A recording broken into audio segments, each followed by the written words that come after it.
Hi guys, today we're going to talk about what is a ketone.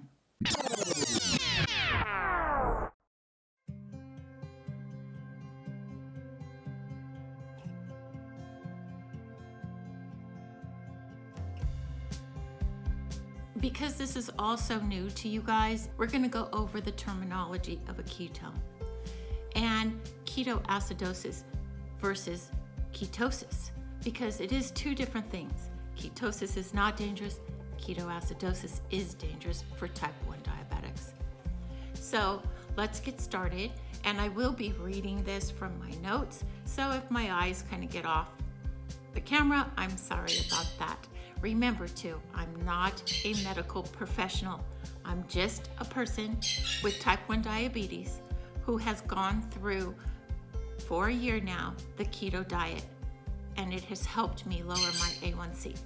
So let's get started. A ketone is the metabolic process of using fat as the primary source of energy instead of using glucose, sugar. So your brain will start thinking about using ketones once you produce the ketones instead of sugar. Ketones are water-soluble molecules, are a high-energy fuel source that comes from the fat stored in your body. Okay, so your ketones are in the fat, but your brain won't use the ketones until the sugar is gone from your body. 1 ketone equals 32 units of energy. Just remember that, okay? That's one reason why you'll feel better and you'll feel fuller when you're using ketones instead of glucose for energy. Ketone adaptation takes time. For your body to be able to enter the ketosis state, you have to use up all the remaining glucose molecules in your body. You have to be on a low-carb diet for this to happen, okay? If you're not on a low-carb diet, then ketosis won't happen. When I told you to get the ketone pea strips, it was because that way you can tell how much your ketones are. If they're 0, then you're not in ketosis yet. Even if they're 0.03, you're not in ketosis yet. You're still using up the sugar, glucose in your body. Your brain is using that because it's faster for it to use, because it's so much, your brain's so much, your brain is used to using the sugar, so it's easier for the brain to use sugar. That's why I told you to get those pea sticks. And also too, the pea sticks can tell you how high your ketones are to make sure that you're not in a danger zone, okay? But it takes a lot to be in a danger zone. Your blood sugar has to be above 200, and your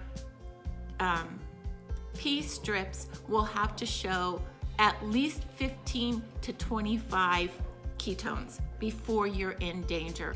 I got that high when I was in ketoacidosis, but not in ketosis. So as long as your glucose is between 60 and 120 and your ketones are between 3 and 5.0, then you're good. You're good to get into ketosis, okay? And that's what's going to make your body react to supplying your energy from the fat. And that's when you also will lose the fat weight. You know, you're not going to lose weight unless you start getting your energy from the fat. When this happens, the glucose will start going down, but it will take time.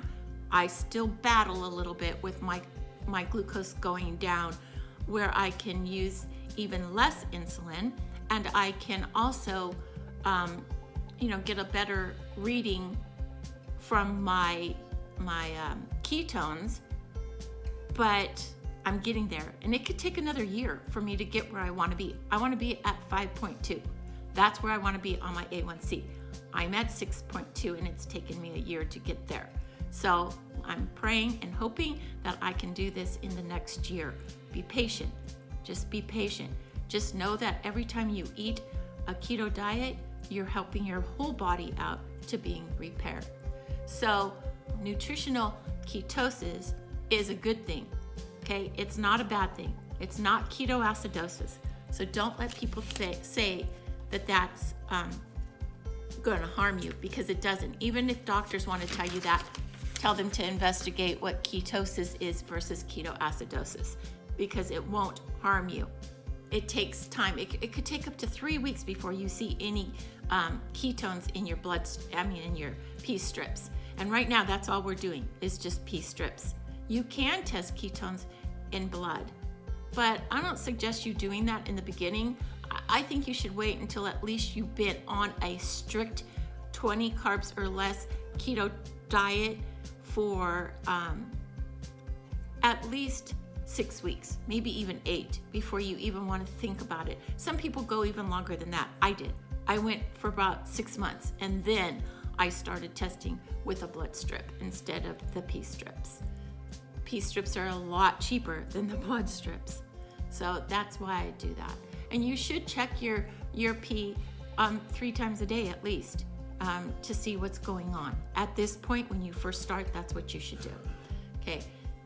You have to burn out all the sugar. So if you're adding sugar to your diet in any form, then you're not going to get rid of that sugar so that the ketones can start using the fat as your energy. So you have to stop the sugar in anything. So that's why basically when you're on a keto diet, all you really eat is meat and some veg. That's it. Really, that is it. And you pick the veg by the lowest carb count that you can. I know one thing to start with is cabbage. Cabbage is good. I cook my cabbage, I cut it up, and I fry up some bacon, and I cook it in the bacon grease, because remember, we want fat.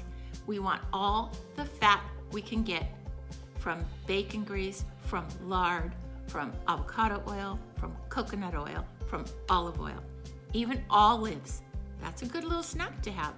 Eat olives that are packed in olive oil, if possible. If not, eat olives in water. There's still a fat content in the olives. Also, most nuts are not good for you to have. Most nuts you want to limit a lot. I don't eat nuts at all, but if I was going to, they'd be macadamia nuts, because they have a higher content of fat. So I just said it, your brain will use the fat for energy after all your sugar in your body, all the glucose is out of there. So the beginning of this keto diet, you should be using no sugar, none at all. Even some of the fake sugar, you have to be careful, because some of it will raise your blood sugar and some of it will make you just want sugar more. So you have to be careful on which one you use and how much you use of it. If you find yourself wanting that fake sugar all the time, then don't do it. Don't drink soda anymore. No sodas of any type. No diet soda, no nothing. The only thing you should be drinking is tea, black coffee with cream, heavy cream. That's how I drink mine, is with heavy cream. And you should be drinking a lot of water, okay? And I told you before, put a little capful of milk of magnesium in it and drink it that way, because that will help with constipation and cramping in your body, because you will go through some of this. So let's stop the video there, and let's try to remember what I said, or go back on my video. If you like my videos, please subscribe and give me a thumbs up. That would be great. And I am coming out with way more videos. I'm just getting started. Thank you. Bye.